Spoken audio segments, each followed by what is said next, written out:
Hey everyone, I'm David Finz. And on this episode of the Cyber Insurance Imperative, underwriters should be breathing a sigh of relief that a federal judge in Atlanta used sound legal reasoning in dispensing with what could have been a worrisome development in the area of cyber liability.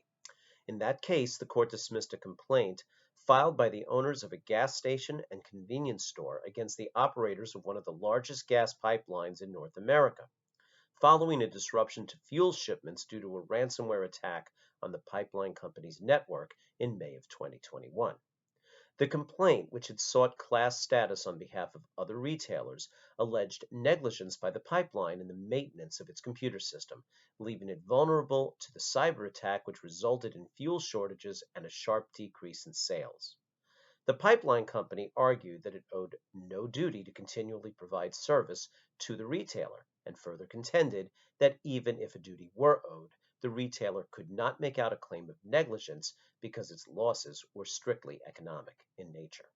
Applying Georgia law, the court agreed with the pipeline company, concluding that no such duty existed, and that the state's economic loss rule precludes tort claims by businesses suffering purely financial harm as opposed to bodily injury or property damage. The only recourse for the retailer, the court ruled, was a claim for breach of contract. Now, the court's decision was the only reasonable outcome here. Lost profitability from a supply chain disruption is a matter to be resolved between contracting parties, and not the makings of a class action lawsuit. To rule otherwise would have led to a flood of litigation, and the consequences for the cyber insurance market could have been devastating. But I want to take a look at this from a different angle.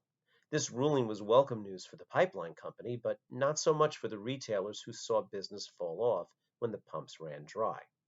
This is what is known as a dependent business interruption.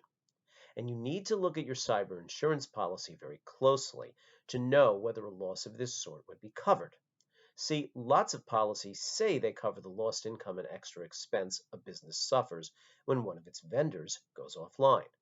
But if you look at the fine print, you may find that only an outage of an IT service provider triggers coverage for the insured.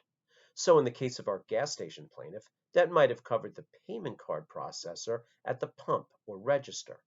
Well, a gas pipeline isn't an IT service provider, so you're going to need broader wording than that.